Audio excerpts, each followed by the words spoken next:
Hi, I'm Danny Ramos and welcome to Hispanic Speak Out TV. We've been on the air for 18 years in Central Florida, and I have the great honor to be here with one of our local congressmen, Soto, who has been a major leader in defending the Hispanic community for many, many years here in Central Florida. How are you, Darren? Very busy, Danny. Like all Central Floridians, we're recovering from Hurricane Ian. We saw some wind damage, lots of flooding damage, some power outages. The good news is a lot of the power is back on. You have some folks displaced because of the flooding, and so we have Fema here, and we have Red Cross here. We had the Fema administrator here this weekend, Deanne Criswell, who was knee deep with me in water in BVL. We also saw areas in East Orlando that were flooded, and Good Samaritan, a seniors home around here. So a lot to do, but we're up for the task. And the last thing I'll say is we're blessed to be granted by the President the designation of individual assistance. That means that all residents of Orange, Osceola, and Polk counties are eligible to apply for individual aid for you and your family from FEMA, from SBA for small businesses, among other relief as a result of Hurricane Ian, and we encourage you all to do that. People don't realize that the hurricane passed last Thursday and Friday, and there's still evacuations going on in Central Florida in this area. Tell us about that. So it's a tale of two stories, and I was telling this to Administrator Criswell. If you're on dry land and you have your power back and you don't have wind damage to your home, you're back up and running. Mm-hmm. There are millions of tourists going back to the theme parks. We see traffic back on I-4 and I-Drive, so a lot of the area is back to normal. But if you're in an area that flooded, or you're in an apartment building that needs to be evacuated to do mold and water mitigation, if you're a small business that had big losses because of flooding, or you had from wind damage, trees fall on your house or on your business, you're living the storm still. So obviously that's been the main focus over this last week, is first getting the designation so we're eligible for public assistance. The individual assistance alone, we could see over $1 billion in FEMA benefits go to constituents because of that. We still have a couple hundred people at the shelters, and we could see more with some of these apartments being temporarily shut down for mitigation. We see water still flowing from north to south, from Orange County through Osceola County, so we'll see modest rises of about 1/4 foot to 3/4 foot, whether it's East Lake Tohopo'Calaga or Big Lake Tohopo'Calaga. So we're not out of the woods yet. And of course, one of the last big things is getting the housing vouchers. We're still waiting to get approved for that. The transition shelter assistance program. Right now, the shelters are the prime place for folks to be able to stay. The good news is we have multiple of them throughout the district. They have hot meals. They have cots for people to sleep on. They have showers and other things. Yeah, it's amazing that people don't realize, like you were saying, I go to work, I get on I-4, I'm at work. Yeah. But they don't realize that we're still in a catastrophic situation in areas of Kissimmee and St. Cloud. And it could happen to anyone, whether it is from folks who are families of economic need or families who are more well-to-do. If you got flooding through your home, you're not going to be able to stay there for a while. And some people can lean in on family, but not everybody can do that. And so these shelters are there. They're run by Red Cross. Red Cross is well-funded, and they've been making sure that our constituents have been treated respectfully. How does somebody apply for assistance? So you apply through FEMA. The best way is through the FEMA app. Just download the FEMA app on your smartphone. With Hurricane Fiona, for instance, in Puerto Rico 2 weeks ago, even when half the island didn't have power, they had over 200,000 people register through their cell phone in the FEMA app. The next best way is through the website. The toughest way is through the phone number. You're going to have wait times, sadly, for those, so we really want people to apply through the app if you can. If you've had damage to your home or to your apartment, first you want to call your insurance company should you have homeowners insurance. If you had flooding, you specifically need flood insurance because normal homeowners insurance doesn't cover flood.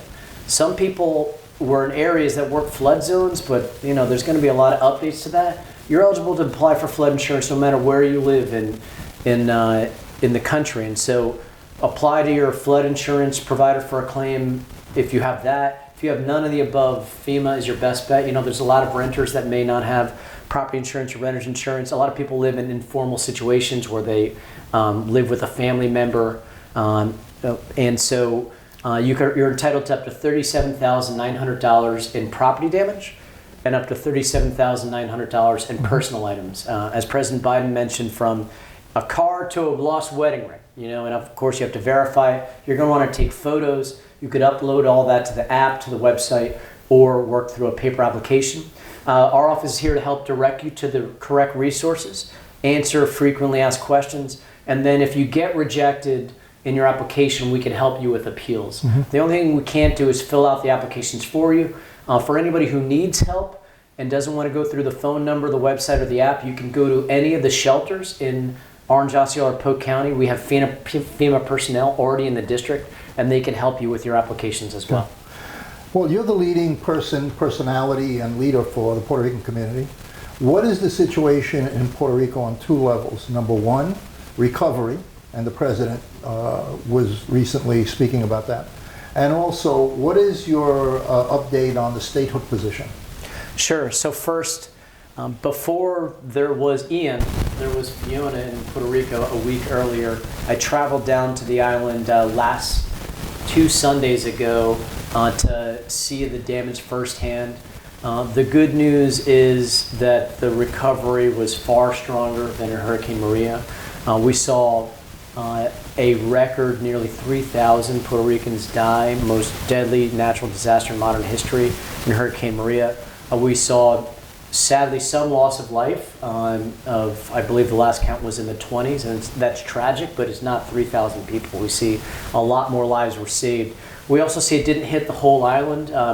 The wind damage wasn't as bad as the flood damage. We saw some mudslides in the mountains in La Cordillera Central, in places like Orocovis and Barranquita.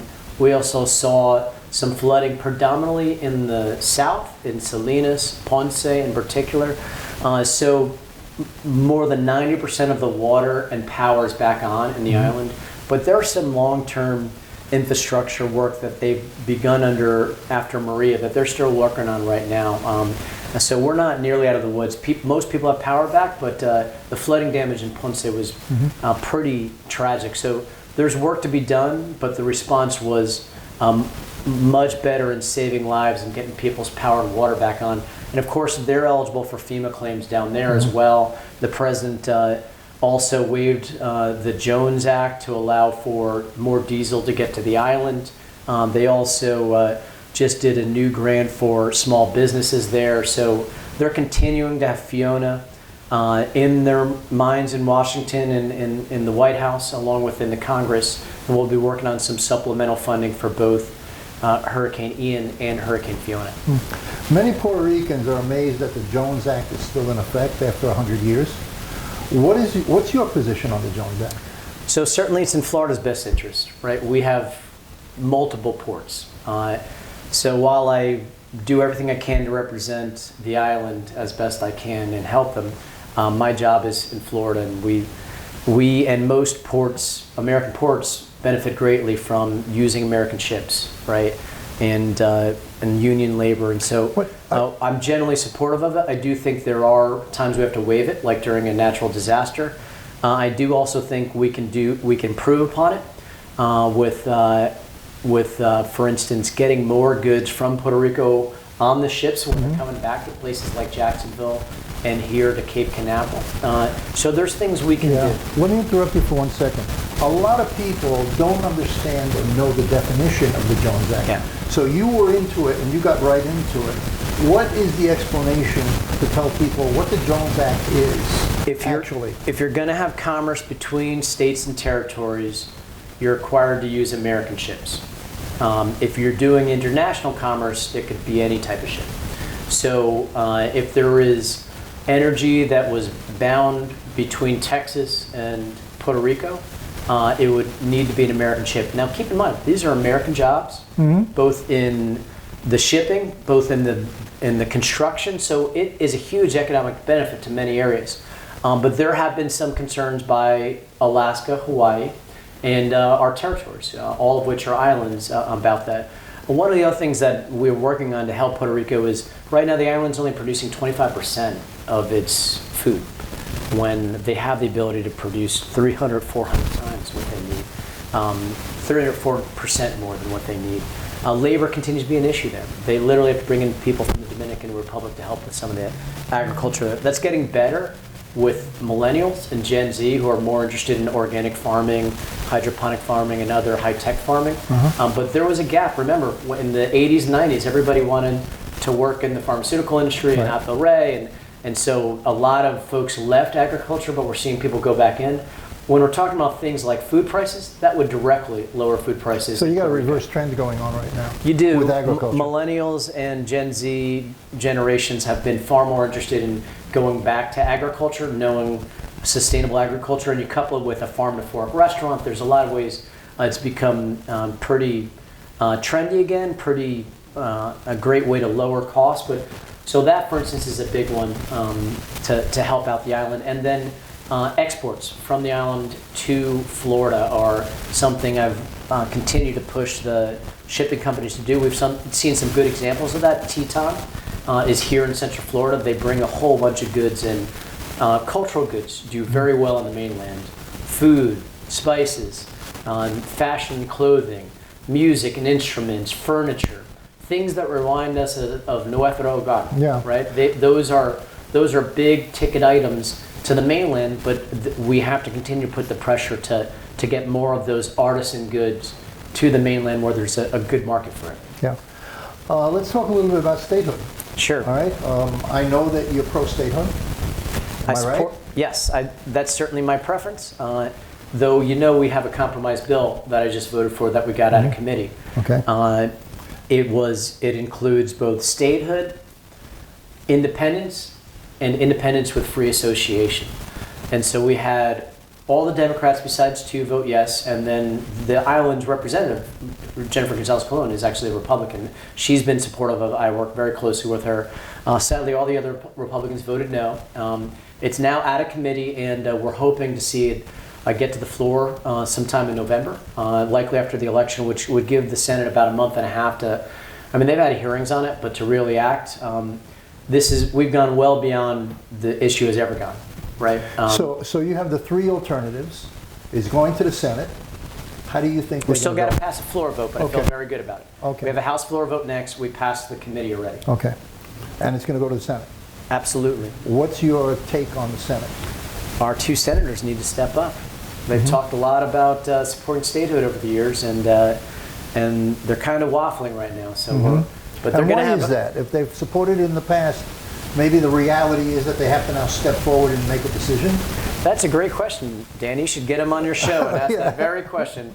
I don't want to speculate. I do know that they've made promises in the past, and they should keep them. Okay. All right. We're going forward, and let's talk about a little bit about and I don't know if you can talk about it, but I'll throw it out there. The nastiness of politics today. Sure. I remember years and years ago there was a respectful aura around politics where people might approach a line, but then they would never cross it. Now in politics, anything goes. Whatever you can find, whatever you can make up, and throw it to see if it sticks on the wall. What's your feeling about that? So first, I've always run positive campaigns, and I've won about a dozen of them in a row. So you definitely can win by getting the job done for your constituents, improving the quality of life of your district, and showing bold and optimistic vision. It's not easy to do. You need to actually get stuff done rather than just be pleasant and do nothing, right? I know that at any given time, the Congress is both partisan and bipartisan. We passed the infrastructure law in a bipartisan nature, although no Florida Republican voted for it, but a lot of others did. We passed the PACT Act to help our veterans from the global war on terror get benefits from toxic burn pits and other toxins that they faced. We passed the CHIPS Act, which is boosting microchip manufacturing in the United States. So even while all this fighting is going on, we're getting some big bipartisan stuff done. So there's also partisanship. We saw the Republicans stoke a January 6th insurrection. I was in the chamber at the time. That was as violent as I've seen it. But I can tell you, our nation has sadly had violence before. We've had a civil war that ripped the nation apart. We've had times during the 60s when you were a very, very young man, seeing Dr. Martin Luther King and others. Oh yeah, I remember. There was nastiness back then, right, as well. You also have to see that the Congress is getting more diverse, so you have folks who have to work harder to find common ground. We were in a period post-World War II where you had a predominantly Anglo male Congress of World War II veterans. They all had certain common experiences that made it easier for them to compromise because they were much more alike. That was a period, it's not always going to be that way. Some conflict needs to happen. If there are groups that are not getting their fair share, that are not being treated right, they're being discriminated against, there's unpleasant conversations that need to happen to fight for those things, right? You can't just not say anything because it may make someone else feel uncomfortable, right? So there's going to be natural conflicts as the Congress has more women in it, which it does, obviously, and that's a good thing, more minorities in it, but we all need to be respectful, and that's how I carry myself.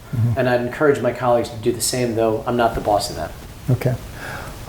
Let's talk a little bit about your take on DeSantis's play to take immigrants, undocumented immigrants, and ship them out to Martha's Vineyard. What do you think really about that? And I mean, you know, it was a despicable act of human trafficking. And look, we're talking about refugees from Venezuela and Colombia. And that builds upon the comments of his Lieutenant Governor Nunez, who's a Cuban, but was saying on Anglo-conservative radio they're going to ship Cubans to the president's state, to Delaware, while saying the exact opposite when she's on Spanish radio, and I just got caught in that. Look, Cubans shouldn't be pawns. We're a Puerto Rican state, right? We're blessed that our island is still part of the United States, and we can go to it whenever we want. But I empathize for folks in Venezuela and Cuba and other areas where murderous socialist dictatorships have taken over. The governor can't have rhetoric condemning those folks and yet shut the door when refugees come here. What's lost in all this is the folks that were here did not break the law. They came across the southern border and claim refugee status, and they get a hearing date, and they have to go to that hearing date. Now, if they don't show up to that hearing date, that's a whole other thing. But these are folks who are here legally, who are refugees of these murderous dictatorships. And look, the other thing from a political point of view, Democrats and Republicans have been vigorously contesting who can win the Venezuelan and Colombian communities for the next election. And we saw DeSantis throw that all away. I mean, I've had Hispanics from both sides of the aisle in South Florida really upset by exploiting refugees this way when so many Floridians, that was their parents, that was their grandparents. So I think it was despicable. And by the way, we have an update for you. Governor Abbott just sent immigrants to West Orlando today, to Paramore. So it's still ongoing in other states as well. I got a call today about that. And we're going to work with them. I do want to point out another thing about economics and what people should be keeping track of. We have a huge worker shortage in Florida. We have a huge worker shortage in New York City, in Washington, D.C., in Pennsylvania, and in California and other areas. So this will actually help with that worker shortage, address our productivity, and lower inflation. And so this is an opportunity for the nation because we need more people. Our birth rate is still pretty low, right? And so, but it should be done the right way. These refugees should get an opportunity to have work permits so that they can have workers' rights and they're not dragging down wages so that there can be workplace safety. Instead, they're here as refugees. They're not allowed to work, but they're going to be working, right? They should be under law, but they will be. So they'll help address the labor shortage. They'll just be in the worst way possible, the most inhumane way possible. And so this would be a great bipartisan thing to work on, to allow these refugees coming in. There'll be several 100,000. I mean, we expect, we're concerned about Colombia right now. We are obviously, Venezuela is thrown into a murderous dictatorship, Nicaragua, Haiti, and Cuba. You'd be surprised to know, when I went to the border on a bipartisan trip with my good friend Tony Gonzalez from South Texas, a Republican, all the folks crossing the border were Venezuelan, Cuban, Nicaraguan, and Haitian. It confuses people because these are folks from the Caribbean, yet they're showing up in southern Texas because it's so difficult to navigate the Florida Strait from Cuba to Florida. It's very dangerous. So it's actually safer to travel thousands of miles on foot and boat to the Yucatan Peninsula than it is otherwise. So 3 out of 4 of those folks are coming to this state. Haitians, Cubans, Venezuelans. So I'm working with some bipartisan business folks around here to help gauge an estimate, because it's not like the Mariel boat drop where everybody's just coming in at once. Like, this is to a specific area, This is a creep of probably, when it's all said and done, a couple 100,000 people who are trying to seek refuge. And while they're here, we need to make sure they're treated humanely. And for folks who want to work, let's put them to work, right? Let's work on this worker shortage. Every small business I talk to has a need for more employees right now. There has been a huge rent increase in your districts, okay, and across all of Central Florida. Yeah. There are about 1,000 families coming in every week from all parts of the country moving into Florida. And a lot of low-income people are being displaced out of their housing because the landlords have increased the rents as much as 50% in 1 year. Yeah. So those people that are in the Wawas and the 7-Elevens and providing very extremely needed support, those people are saying, well, why am I working here? Why don't I just go to work 100 miles away and I'm going to get paid the same amount of money and the rent's going to be less? How do you see the future of that? So first, the secret is out. Central Florida is a very popular place to live. Yeah. People are coming here from the Caribbean and down from the north, like many of our families did. We weren't the last ones, Danny. And so that's put pressure on our housing market. There is some turning of the corner. We saw the first dip in the average monthly rent in the Orlando metro area this month in like well over a year. It was a small dip, a couple, like $100, but it was finally a dip. You're seeing more apartments come online, or this was the first big chunk of them over the last 2 months. But look around Kissimmee, look around South Orange County, you're seeing more, at least apartments are coming around to help with that. And part of it's a supply issue. I've also encouraged our local officials to put the 1 year rent control on the ballot and let the people decide. It would freeze rent in single digits for a year. It's only temporarily, but we need to build more units. The other thing is that our private sector has been stepping up, but they need to do more. We saw both Disney and Universal put forward multi-100 unit developments to help out with their workers and others, and so that's a big part of it. We got a lot done this Congress, but the one thing that was sad is the housing assistance that was in the Build Back Better Act did not make it into the final package. $370 billion to combat climate change, which after these hurricanes is just a reminder that we have to do that, and lowering prescription drug prices for seniors got in, but the housing dollars didn't get in. So we're going to continue to have to boost both Section 8, low-income housing tax credit, and other issues. But the good news is we should see the slowdown of labor during the height of the pandemic starting to work itself out with a lot of these new units coming online. And of course, we're talking about immigration. That's another, we have a workforce shortage, and our supply chains are starting to finally meet out a little more where it'll get better.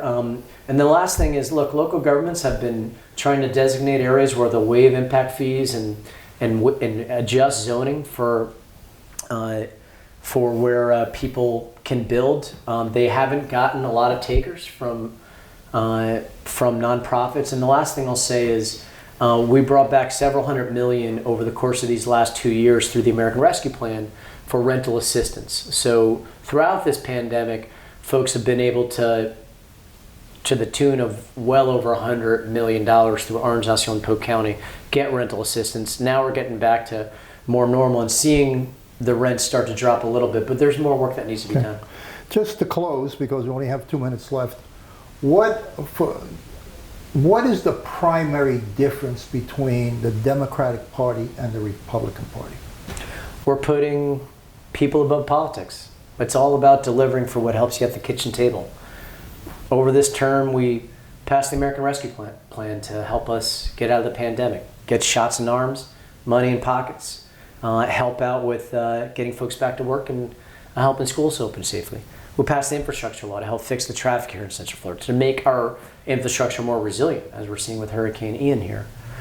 We passed the CHIPS Act. We're already getting millions of dollars into the district to do more microchip manufacturing. We manufacture microchips for aerospace and for space in our effort to diversify for more higher paying jobs. We passed the PACT Act to help out our veterans who came back from the global war on terror with toxic exposure. And we ended it with the Inflation Reduction Act, lowering prescription drugs prices for seniors, allowing Medicare to negotiate, and having the most historic investment to combat climate change in the history of our nation. And wait, there's more. The president even provided student loan relief for hundreds of thousands, actually it's over 2 million Floridians, including many of our young people. So this is what we're about, getting things done to help the American people. I'll let the other guys explain what they're about. Okay, thank you, Darren. This is Danny Ramos on Hispanic Speak Out TV. Tune in with us every week, and we'll bring you a lot of information about the community and where it's going. Thank you. Cut. Great.